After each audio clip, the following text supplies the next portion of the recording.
Salman Khan, what a pleasure to have you in my chair in It's Canada. your chair. My chair. These two have been rented by me for this show. It's a pleasure to have you back after over a decade in Canada. Dr. Cabbie is what has brought you here, Yeah. but I feel it's a lot more of a wider reason why you're here. North America hasn't had the opportunity of being human, being a part of our lives. I'd like to talk a little bit about that part Sure. of your life and your portfolio, because we all know that in Bollywood you are the biggest and most bankable star. You have been for the last 24 years, but you've kind of taken a different angle on your life. You've looked at other elements of what you want to do and what you want to participate in, and in 2007 you launched Being Human. Tell me a little bit about why you decided at that point in your life to launch something like that. For actors, there's Yes. always we forget to stop giving. Everything for actors has been taken care of. So most of us do not even stitch pockets in our pants. कि हाथ डाल के निकाल के पैसे देने पड़ेंगे. Absolutely. Everything is taken care of. And I'm just like very uncomfortable with that. If somebody's giving you something, it's your duty to give back. That's the right thing to do. And, Absolutely. At the age of 17, Suraj Barjati gave me Maine Pyar Kiya. Yes. And since then, I've just been on the receiving end. That's never stopped. And I just thought that as an actor, the bigger I get, that means the more and more fans are spending that much more money to come and watch my movies. Yes. And from the poor to the middle class to the upper middle class, and it's a lot of money over the period of 20-25 years. Yes. Yes. So I just thought that it's the right thing to do is to start giving back. That is the way I think. There's another thought that comes into my mind that the universe has got its ways of taking everything back. Mm-hmm. So you might as well give it first.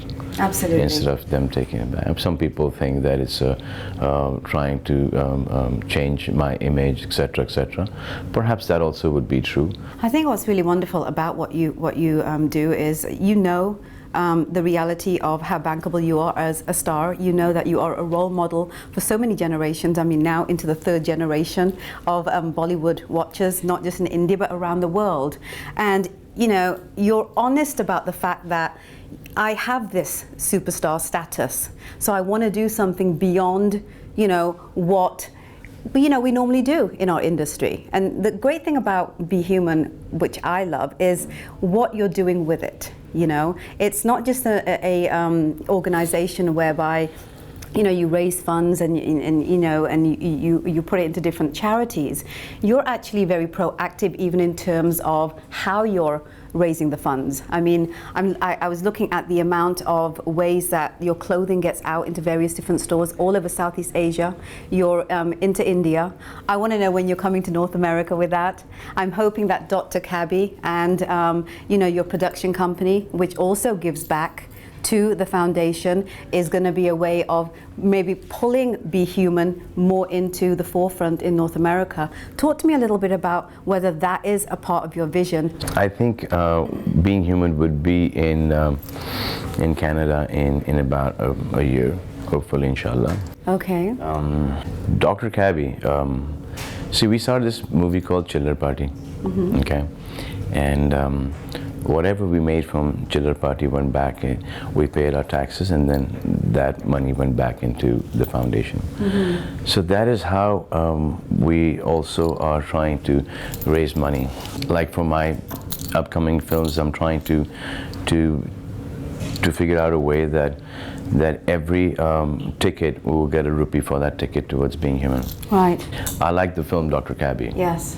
And I heard the script in LA. Well, why did you choose Dr. Cabbie to be your first North American production? Because great film, and that was the first North American production that I heard, mm-hmm. and I liked the first one itself. Mm-hmm, mm-hmm. Yeah, and it's Hamari story hai. Absolutely. It's people come here for a better future, to get jobs, qualified people, they have to go through these struggles, and how those people are treated, how they, start getting along with the city, and how the city accepts them. Absolutely. So that whole journey, from coming in, not knowing anybody, to knowing people, to liking them, and then how the whole city accepts you. Absolutely, and I think it's not just about a part of our culture, it's also a universal norm in all aspects of life. It's funny because I was talking to one of the actors, Kunal, and he says that, Raj, it's not just the immigrant story, it's the story of anyone that feels rejected in anything that they do. Yeah. So, whether it's a small part of who you are, or a huge part of life and society, I think we can all really, understand the overall message of what the movie is about from a serious tone.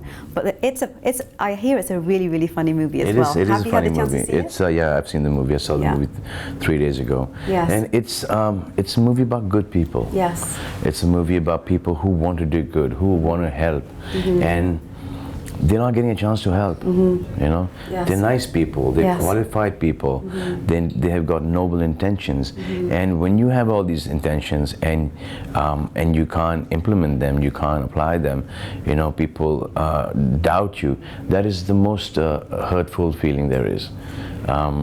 Like, just imagine somebody, we're doing everything for being human, and we're doing honestly, we're doing it with all our heart, we're putting in all our money, and somebody stops me from doing that.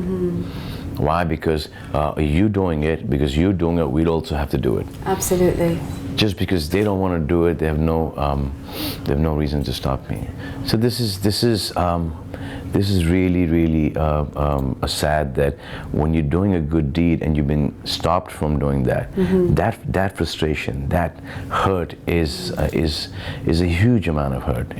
Absolutely. I mean, people who are not qualified, who do not know their jobs, they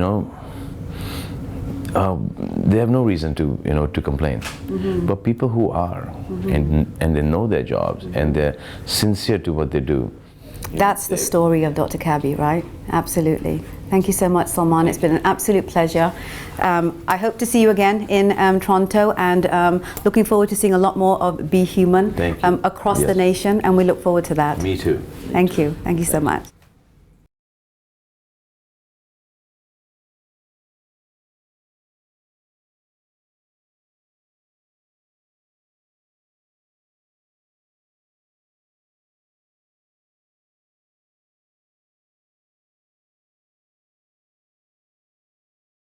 Finally get Vinay Virmani in my chair. How super excited do you think I am? I finally get Raj. Now, Raj, I'm all yours. I've waited for this moment for a long time. I wish I had tons of time with you, but I obviously don't, so I'm going to cut right down to the things I want to talk Quick about. and efficient, that's it. Quick In and out. efficient, Let's do absolutely. A lot of people don't know that you've paid your dues. You went to Lee Strasberg in New York. You did method acting there. You've also done improv as well at Second City. Second City. You've definitely paid your dues, and you've done it the right way. But this is your sophomore picture in terms of being an actor and of course being the scriptwriter. How do you come up with the idea of Dr. Cabbie? It's brilliant, by the way. Well, the idea actually is around us every day. Not only doctors, but lawyers, engineers. The issue of professional discrimination is a very important one, especially for our community. And for me, the journey started by hailing a cab one night from Yonge and Dundas Square, and having a conversation with my cabbie, and young man from India, mid-30s, told me about his story, how he used to be a doctor, his medical degree wasn't recognized, they couldn't find him a residency, 1 year turned into 2, turned into 4, and unfortunately nothing happened for him. And I was very moved by that story. I was very discouraged by that story, hearing the pain that he had. And he had the pain because all he wanted to do was heal people. And he wasn't able to do that. So that's how the idea sort of started. And you decided to do it from a comedic angle. And I'm kind of guessing that the reason is that it gives you some sort of leniencies in terms of all the political incorrectness that you can throw into comedy. Look, I enjoy doing comedies. I enjoy laughing on set. I enjoy being happy, and And I feel that you can sometimes deliver a better message through laughter, and you know, you can just move people so much more, inspire them, uplift them, and I feel they take it they take it home more. Yes. Once they've been entertained, and that's what I hope that Cabbie does. Even Breakaway. I mean, there's nothing funny about racial discrimination in sports and kids being bullied and sort of beaten up, or you know, that type of thing. But it was a funny film, and you know, when I meet families across the world now, it inspired them. It opened up that communication between parents and children. Same thing with this one. There's nothing funny about, you know, investing years in education, taking that financial burden and being told, hey, you're not a doctor just because you got a flight from India to Canada. Sorry, you're not a doctor here. What about, hey, listen, I gave up I compromised, I sacrificed to become a doctor. How can you tell me that? But it all comes down to economics, right? Absolutely, right? Absolutely. A doctor is a doctor is a doctor. The Hippocratic oath that a doctor takes in India is no different than the one takes here, or the one in the US or Australia, whatever. Absolutely. So yeah, I mean, there should be a governing body in place to ensure that, you know, the skill set is recognized clearly. And But anyways, you know, going back to the film, it's funny. And I hope that people like the message. And you know, the great thing is that you've taken that whole dramedy to like a whole other level with Dr. Cabbie versus what you did with Breakaway. There is a lot more of a serious undertone in it because of what you just talked about. But come on, the comedy is just amazing. Oh, thank you, and I hope that, you know, I mean, that's someone like Kunal Nayyar who brings that to the table. And our dynamic is a lot of fun, and I'm honored that he chose this film to be his first film. And the whole. Why do you think he did? I think he chose it because it was just something so different and refreshing for him to do. I mean, Tony is unlike any other character that he's played, or unlike what Raj is. So, but he was great. We're like long lost brothers now. So there's a big bromance going on. Right now, so that's your scoop. Yeah, absolutely. But you know, there's more to it than that. You look at you know, the role of your aunt in the movie. She's great. Yeah, you look at the role of your mom in the movie. You know, the aunt is actually inspired by a real life aunt of mine. Really? I have a white aunt who's married in the family. And she's so sweet. She's always tried to like overly be Indian, you know, and it's so amazing. So. But I love that comedy that you've added to this that we didn't have before. It was really wonderful because of the fact that we always look at the caricature from our community going into the mainstream. We don't really look at it the other way around, and you put them both in the movie. And I know people are going to love the movie. What do you want people to get out of this? Well, what I really want people to take home, and this is for the younger audiences and those at the young at heart, or no matter wherever you are in life, is that never let anybody take your dream away from you. You know, I fell into that trap early on. Like you said, you know, I had paid my dues. People thought, you know, oh, he has it easy for whatever reasons. Which is not the case at all. No, you have to put in your work. You have to put in your time. And you know, just similar to my character, that was his dream, to heal people, to treat people. And whether if it's in a clinic or the back of his cab, he's not going to let anybody take it away. And that's kind of my message to especially the South Asian youth, that no matter whatever you want to do, just do it. You're a role model to South Asians, especially the youth, darling. Thank you so much. We're going to open up the chest even more next time. I can't wait for it. Thank you, darling. Thank you.